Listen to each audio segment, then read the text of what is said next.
رسول کریم صلی اللہ علیہ وسلم عرب کی کواری لڑکیوں سے زیادہ حیا والے تھے. کواری لڑکیوں سے زیادہ حضور حیا فرمایا کرتے تھے.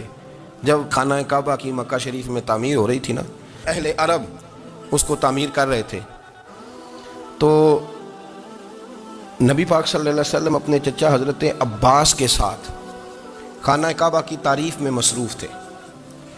تو عرب کے لوگ چونکہ لمبا کرتا پہنتے تھے پیروں تک، تو نیچے اگر کسی وقت کوئی چیز نہیں بھی ہوتی تھی تو کسی کو وہ نظر نہیں آتی تھی، کیونکہ پردہ رہتا تھا، ایک لمبا کرتا پہنا ہوا ہوتا تھا. تو جب بچے، سرکار کی عمر مبارک بھی ابھی تھوڑی تھی، تو اس طرح بچے جب نکلتے تو وہ کئی دفعہ اپنی تہمت اتار دیتے نیچے سے، اور کوئی مزدوری کرنے لگتے تو 3-4 طے کر کے نا تہمت کی کندھے پہ رکھ لیتے. جس طرح کبھی دیہاتوں میں لوگ کپڑا سر پہ رکھتے تھے کہ اوپر اگر کوئی وزنی چیز رکھیں گے تو وہ تکلیف نہیں دے گی. نبی پاک صلی اللہ علیہ وسلم بھی سب لوگوں کے ساتھ خانہ کعبہ کی تعمیر میں شامل تھے.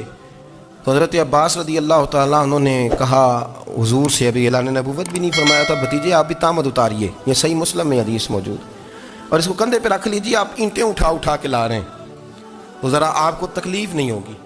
تو سرکار دو عالم صلی اللہ علیہ وسلم سے یہ بات کہی، اور پھر جلدی سے حضور کی تہمت کو نکال کے نا، حالانکہ لمبا کرتا پہنا ہوا ہے، تو وہ جیسے ہی ان کے کندھے پہ رکھا اینٹیں رکھنے کے لیے، تو سرکار تو زمین پہ گر گئے، بے ہوش ہو گئے، آنکھیں آسمان کی طرف، اور پھر حضور پکار رہے ہیں آزاری آزاری آزاری، میرا تہمت دے دو، میرا تہمت دے دو. کبھی کوئی شخص اس وجہ سے بھی بے ہوش ہوا ہے کہ میرے وجود سے کپڑا اتر گیا ہے؟ حالانکہ سرکار پر وہ بے ہوشی بھی نبی پاک کا وہ جو غلبہ ہے نا شرم و حیا کا، اس کی وجہ سے ہوئی، ورنہ تو حضور فرماتے ہیں کہ میری آنکھیں سو جاتی ہیں، دل تو میرا اس عالم میں بھی جاگتا رہتا ہے. تو سرکار زمین پہ تشریف لے آئے، آنکھیں میرا تہمت دے دو، میرا تہمت دے دو. تو جلدی سے انہوں نے تہمت دیا تو حضور نے باندھ لیا. پھر طبیعت مبارک میں تسلی ہوئی، یعنی ہم اس رسول کے غلام ہیں کہ جن کے تو وجود سے کپڑا اتر جائے تو حضور برداشت نہیں کرتے، قبول نہیں فرماتے، تکلیف شروع ہو جاتی. لیکن یہاں نوجوان ہیں اور بڑا قد کاٹ ہے اور بڑے بڑے سمجھدار لوگ ہیں، گرمی آتی ہیں تو شارٹ کپڑے پہن کے گھومتے ہیں، ان کو خیال نہیں کہ یہ وہ والا لباس ہے جو باہر تو کیا گھر میں اماں کے سامنے نہیں پہننا چاہیے، بہنوں اور بیٹیوں کے سامنے نہیں پہننا چاہیے. آپ کی گفتگو میں شرم و حیا ہو، آپ کے لب و لہجے کے اندر حسن ہو. آپ کو پتہ ہے نبی پاک صلی اللہ علیہ وسلم نے فرمایا میری امت میں سب سے زیادہ حیا کرنے والے عثمان غنی ہیں. عثمان غنی سب سے زیادہ حیا کرنے والے. آپ فرمایا کرتے تھے جب سے حضور کا چہرہ دیکھا ہے میں نے کبھی اپنی شرمگاہ بھی نہیں دیکھی، میں نے آنکھوں کا وضو نہیں توڑا، اور جب سے حضور کے دست مبارک میں نے بیعت کے لیے سیدھا ہاتھ بڑھایا تو پھر سیدھا ہاتھ میں نے کبھی گندگی کو نہیں لگایا. حیات. آپ باتھ روم کے اندر بھی غسل فرماتے تھے تو کپڑوں سمیت کرتے تھے. کسی نے کہا حضرت جی واش روم کے اندر کیوں نہیں کپڑے اتارتے؟ آپ فرمانے لگے باہر بندوں سے حیا کرتا ہوں، اندر جاتا ہوں تو رب سے حیا آنی شروع ہو جاتی، وہ تو دیکھ رہا ہے نا. تو میں جو بات آپ کی خدمت میں عرض کرنا چاہتا ہوں اس کو آپ سمجھیے گا میرے عزیز، کہ شرم والا مزاج، گفتگو بھی شرم والی، آنکھیں بھی شرم والی، لباس بھی شرم والا، دوستی یاری بھی شرم والی، بہت ساری ایسی باتیں. دیکھیں نا آپ ذرا، میں نے کہا کہ باتوں کو سن کے گزر نہ جایا کریں، اس کی گہرائی پر غور کریں. اور نبی رحمت علیہ السلام کی پہلی بات نہیں بیویوں کی آنکھوں میں آنسو پیدا کر دیے. حضور فرمانے لگے سنو، جب کوئی عورت بچہ پیدا کر لیتی ہے تو رب اسے اتنا ہی درجہ دیتا ہے جتنا ایک شہید کو درجہ عطا کرتا ہے. اور فرمایا جب وہ عورت اس کا بچہ آ جاتا ہے، اب وہ رات کو روتا ہے، وہ اٹھتا ہے، پخانہ اور پیشاب کرتا ہے، اپنے وجود کو آلودہ کر لیتا ہے، تو نبی پاک صلی اللہ علیہ وسلم فرمانے لگے وہ عورت یہ فکر نہ کرے کہ وہ دیکھو مرد تو آرام سے سویا ہوا ہے اور میں اٹھ کے بچے کو صاف کر رہی ہوں، پخانہ پیشاب دھو رہی ہوں. میرے محبوب نے ہر مرتبہ فکر کو، حضور نے زندگی کے ہر شعبے سے تعلق رکھنے والے آدمی کو عزت دی. فرمایا بیبیو جب تم رات کو اٹھ کے اپنے بچے کی خدمت کرتی ہو، دودھ ڈال کے دیتی ہو، پخانہ اور پیشاب صاف کرتی ہو، تو فرمایا رب تمہیں اتنا ہی اجر دیتا ہے اتنا ساری رات مصلی پہ کھڑے رہنے والے عبادت گزار کو اجر عطا فرماتا ہے.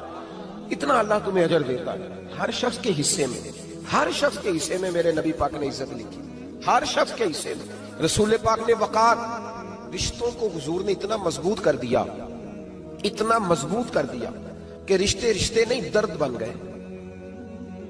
ماں کا نام آتا ہے تو آنکھوں میں آنسو آ جاتے ہیں، ماں کا نام آتا ہے تو دل تڑپتا ہے نا.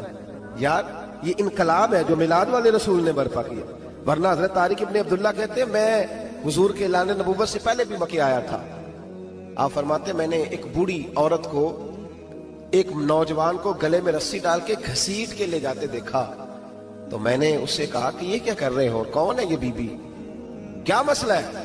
تو وہ کہنے لگا جی میری اماں ہے، بوڑھی ہو گئی ہے، کسی کام کی نہیں رہی تو بیچنے جا رہا ہوں، چلو کسی کے برتن جب مانجے گی تو میرے تو پاس کچھ نفع آئے گا نا بیچنے۔ یہ داستانیں نہیں، ابھی بھی جن لوگوں کی طبیعت سخت ہوتی ہے وہ قتل نہیں کر دیتے ماں باپ کو۔ واقعہ سنیے نا آپ نے کہ ابا میرے نام زمین نہیں کر رہا تو مار دیا۔ جب کلیجے سخت ہوتے ہیں تو کام ہو جاتا ہے۔ ایک طرف وہ منظر تھا اور ایک طرف یہ منظر ہے کہ حضرت حلیمہ سعدیہ رضی اللہ تعالی عنہ، ان کا نام نہیں ہے حضرت حلیمہ کا مسلم شریف میں، وہ امام زرقانی نے لکھا ہے، ورنہ مسلم میں یہ روایت اپنے اصل انداز میں موجود ہے۔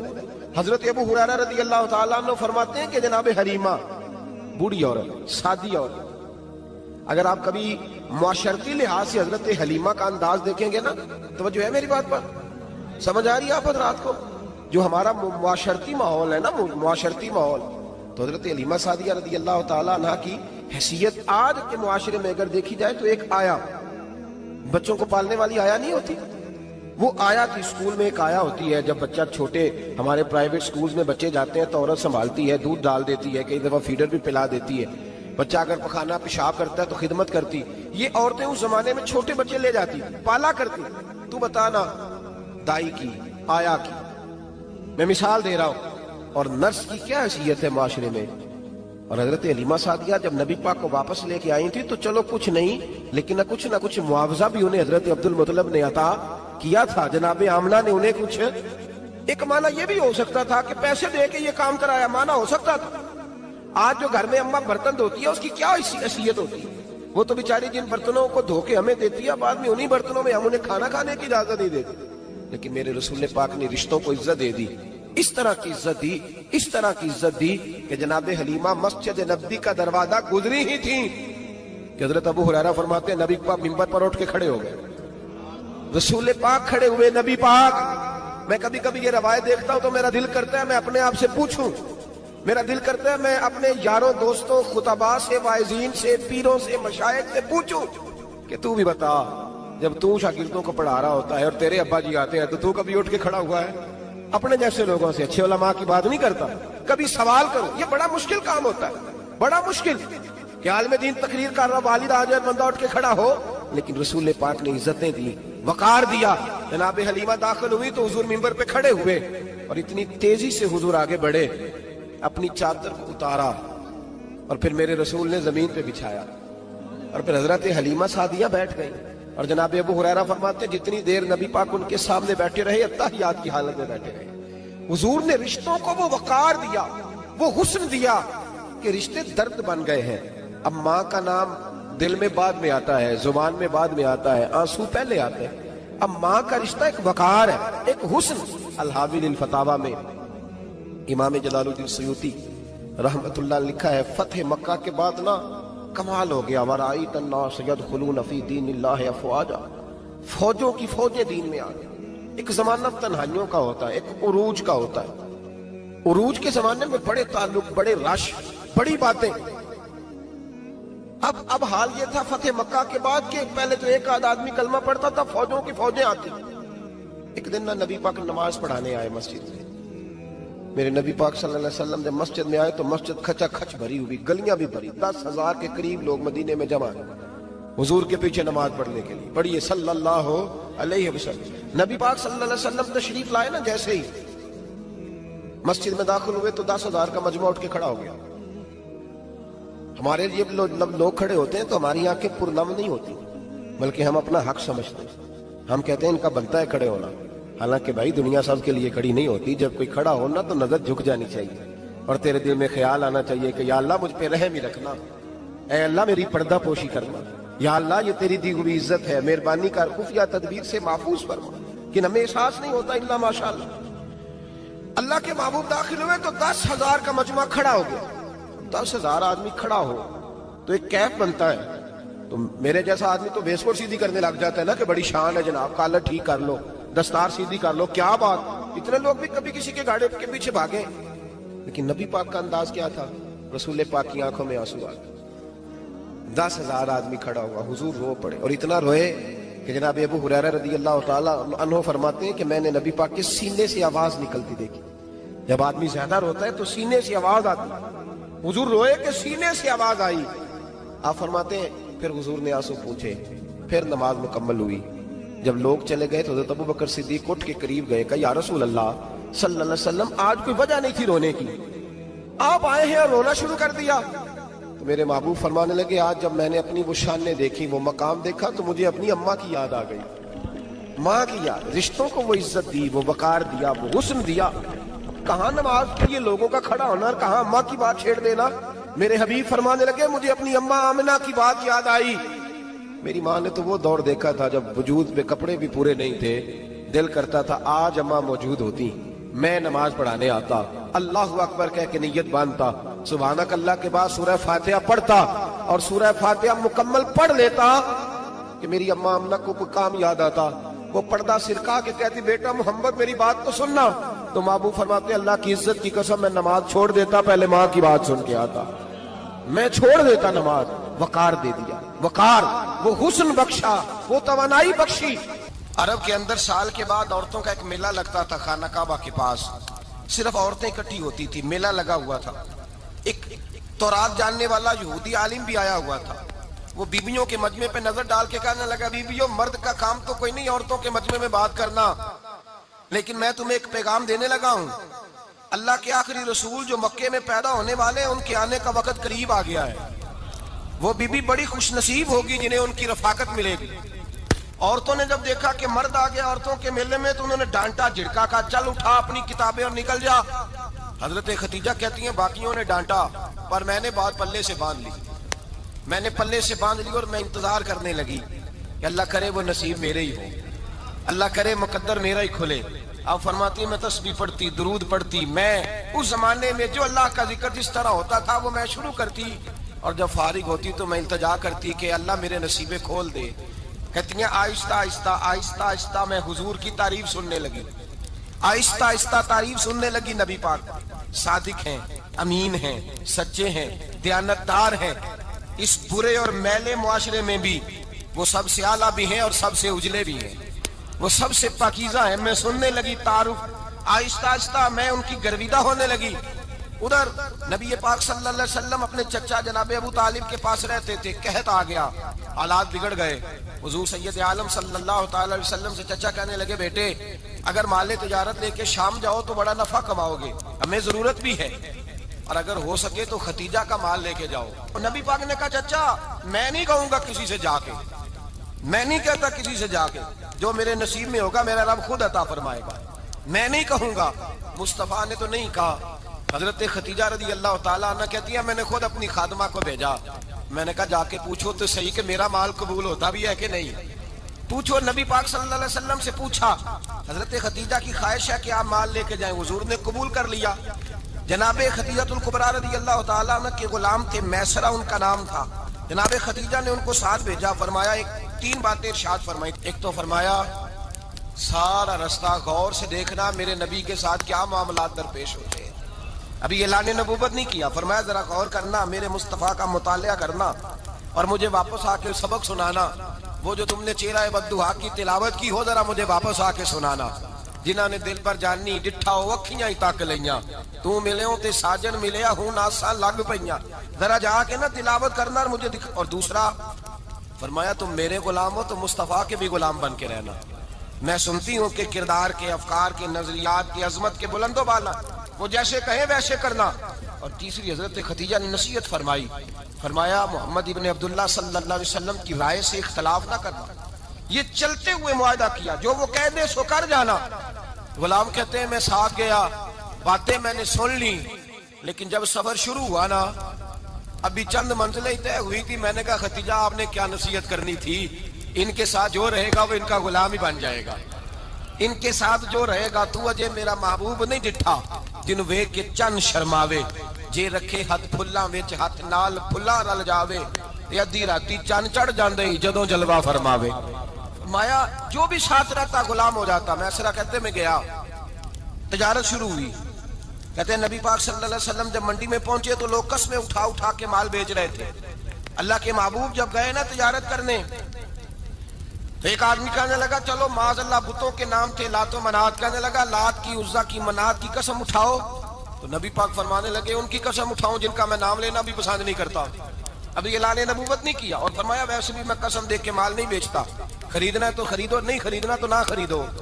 کہتے ہیں لوگ قسمیں اٹھا اٹھا کے پیچھے جاتے تھے، پر میرے نبی جس سے روک پھیرتے تھے وہ نبی پاک کے پیچھے ہو جاتا تھا. ماتے کئی گنا زیادہ نفع کمایا. ہم رستے میں تھے، حضور ایک درخت کے نیچے آرام کرنے لگے. ایک عیسائی راہب غار میں بیٹھا تھا، نکل کے آ گیا، مجھ سے کہنے لگا مجھے وہ جانتا تھا. میں سنا یہ کس کو ساتھ لائے، یہ کون ہے؟ میں نے کہا اہل قریش کے ایک معزز آدمی ہے.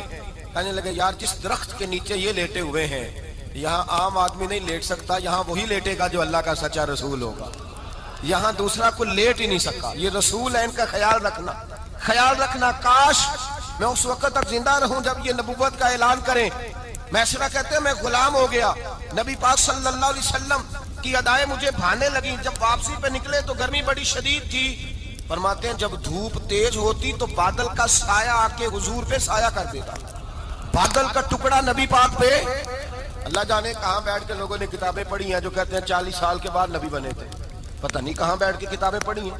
ہم نے تو جو سیرت پڑھی ہے وہ بتاتی ہے کہ تیری حیات پاک کا ہر لمحہ پیغمبر لگے، ہر لمحہ پیغمبر لگے. یہاں تو وہ لوگ جو کئی سال پہلے 20 اور 25 سال پہلے حضور سید عالم صلی اللہ علیہ وسلم کی رفاقت میں رہے وہ اعلان کر رہے. لوگ پتہ نہیں کہاں بیٹھ کے کتابیں پڑھتے ہیں، کہاں بیٹھ کے. میرے نبی پاک سے صحابہ نے پوچھا حضور آپ کب نبی تھے؟ فرمایا ابھی آدم کی مٹی گوندی جا رہی تھی، ابھی آدم کی مٹی گوندی جا رہی تھی، میں تب بھی اللہ کا رسول تھا. میرے بھائی نبی رحمت سید عالم صلی اللہ علیہ وسلم کے غلام حضرت خدیجہ کے غلام کہتے ہیں واپس آیا. اور پہلے بھی کئی دفعہ حضرت خدیجہ کا مال گیا تھا، بڑے نفع آئے تھے، پر جو نفع اس سال آیا وہ پہلے کبھی نہیں آیا تھا. کہتے ہیں مجھ سے حضرت خدیجہ کی سہیلی بھی بیٹھی تھی، میں بھی آ گیا. اور جناب خدیجہ کی سہیلی کہنے لگی چل مال کے بارے میں کچھ بتا، کتنا بکا؟ میں نے کہا مال چھوڑو، مصطفیٰ کی سنو. اور پھر کہتی چلو ٹھیک ہے، بادل سایہ کرتا تھا، چلو ٹھیک ہے، تم سے راہب نے پوچھا تھا یہ صحیح ہے، انہوں نے تیری سارے رستے بڑی خدمت کی، تیرا بڑا خیال رکھا، پر یہ بھی بتا تجارت کیسے ہوئی؟ تو میں ایسا کہنے لگا زندگی میں نے بھی ساری گزار دی ہے، پر اس رسول کے ساتھ 4 دن ہی گزارے ہیں.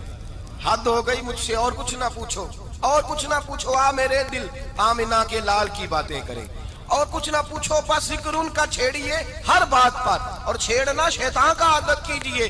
بس مجھے حضور کے تذکرے بیان کرنے ہیں، ذکر مصطفیٰ کرنا ہے. حضرت خدیجہ الکبریٰ بڑی متاثر ہوئی. کہتی ہیں مجھے درجنوں لوگوں نے پیغام نکاح دیا تھا پر میں نے سنی نہیں تھی. میں نے نفیسہ کے ہاتھ پیغام بھیجا. میں نے کہا میری عمر 40 سال ہے، ان کی 25 سال، اور میرا احوال اور طرح کا ہے. وہ شہنشاہ ہے، جا کے پوچھو تو صحیح، بھلا میں قبول ہوتی ہوں؟ پوچھو. نفیسہ کہتی ہیں میں آئی تو وہ خاتون جن کے لیے لوگ بڑے بڑے قریش پیغام دیتے تھے، پیغام لے کے آئی. تو رسول پاک نے عجیب رنگ بیان کیا اپنی سیرت کا. جب میں پہنچی میں نے کہا خدیجہ نکاح کرنا چاہتی ہیں؟ نفیسہ کہتی ہے میرا خیال تھا کہ کوئی اور ہوتا تو کرسی سے اٹھ کھڑا ہوگا، فوراً کہے گا اچھا جلدی کرو بات کرو. جب میں نے آ کے کہا نا حضور خدیجہ نکاح کرنا چاہتی ہے تو نبی پاک نے میری طرف دیکھا، فرمایا وہ کہتی ہیں کہ تم کہتی ہو؟ کہا وہ کہتی ہیں. تو حضور نے فرمایا ٹھہر جاؤ، میں اپنے چچا سے پوچھ کے بتاؤں گا، میں مشورہ کروں گا، میں پوچھ کے بتاؤں گا. آج بچوں کو کچھ سبق بڑے یاد ہیں. کہتے ہیں پسند کی شادی کرنا حضرت صاحب ناجائز ہے؟ پسند کی شادی کرنا کوئی ناجائز ہے؟ اور میں نے کہا بھائی صرف ایک ہی جائز چیز رہ گئی اور کوئی شے جائز نہیں. یہ ایک ہی جائز چیز ہے جس کا فتویٰ سارے نوجوان پوچھتے پھرتے ہیں، سارے رانجے بنے پھرتے ہیں، مجنو بنے پھرتے ہیں، سارے مئی وال ہو گئے. اللہ پاک کو ہدایت کی توفیق عطا فرمائے. سارے اس بری لت کا شکار ہو گئے. اور بھائی نبی پاک سوائے خدا کے کسی کے پابند نہیں، لیکن میرے مصطفیٰ نے اپنی امت کو یہ درس دیا ہے کہ جو بڑوں کے شفقت کے سائے میں چلتا ہے اللہ اس کی مدد فرمایا کرتا ہے. تجھے کیا پتا تیرا اچھا بھلا کس بات میں؟ کہا نکاح کرنا چاہتی ہوں، فرمایا چچا سے پوچھ کے بتاؤں گا. خدیجہ رضی اللہ تعالیٰ عنہ کہتی ہیں انہوں نے پوچھا. جناب ابو طالب کہنے لگے یہ تو خوش قسمتی ہے کہ ہمیں ایسی بہو مل جائے جس کے کردار میں، افکار میں، نظریات میں اتنی نفاست. مصطفیٰ کریم کے ساتھ نکاح ہوا، قربان جائیں. حضرت خدیجہ الکبریٰ کی شادی ہوئی تو بھائی بڑا مشکل ہوتا ہے، بڑا مشکل ہوتا ہے اپنے آپ کو ڈھالنا. لیکن جناب خدیجہ کی زندگی اٹھا کے دیکھو، میں یہ نہیں کہہ سکتا وہ کروڑ پتی تھی.